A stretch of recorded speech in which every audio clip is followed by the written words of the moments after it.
हालांकि ये बहन जी का अपना निर्णय है और वो अपनी पार्टी की मालिक है। मालिक कोई निर्णय लेता है तो वो बहुत सोच समझ के लेता है। उनका निजी फैसला, मैं इस पर बहुत कुछ नहीं कहना चाहता, लेकिन क्योंकि उनके फैसलों का असर होता है समाज पे भी और बहुजन राजनीति पे भी, और आज उस राजनीति के उस विचारधारा को लेकर चलने का काम हम लोग कर रहे हैं, तो मैं उनका सम्मान करता हूं। लेकिन पिछले 1 साल के अंदर जिस तरह के फैसले उनके द्वारा लिए गए कि पहले लोकसभा चुनाव के दौरान उन्होंने उसको हटाया, फिर दोबारा 2 महीने में, और हटाया भी ऐसे नहीं अप्रूव कह के, और फिर 2 महीने बाद बनाया,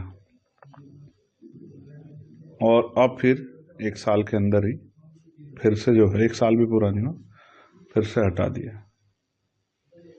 तो मुझे बाबा साहब अम्बेडकर की वो बात याद आती है जिसमें बाबा साहब ने कहा था कि रानी के पेट से राजा जन्म नहीं लेगा। लेकिन आपने उस सिद्धांत को ठुकरा कर ये समाज के ऊपर ये थोपने का काम किया और समाज ने उनको अस्वीकार कर दिया। तो इस तरह के बार बार के प्रयास से समाज में बेचैनी पैदा हुई, भ्रम की स्थिति पैदा हुई और इसका नुकसान हुआ। अब फिर आपने जो है इस तरह का फैसला लिया, तो आपने लिया होगा बहुत सोच समझ के। समाज को नहीं पता 6 महीने बाद आप क्या फैसला ले लें। अब कुछ दिन पहले आपने कहा था कि मैं उत्तराधिकारी बना रही हूँ, अब आप कह रही कि मेरे जीते जी कोई उत्तराधिकारी नहीं होगा। मैं तो आपकी दीर्घायु होने की कामना करता हूँ, लेकिन इससे समाज में भ्रम की स्थिति बनी और राजनीतिक रूप से बहुजन समाज को नुकसान हुआ।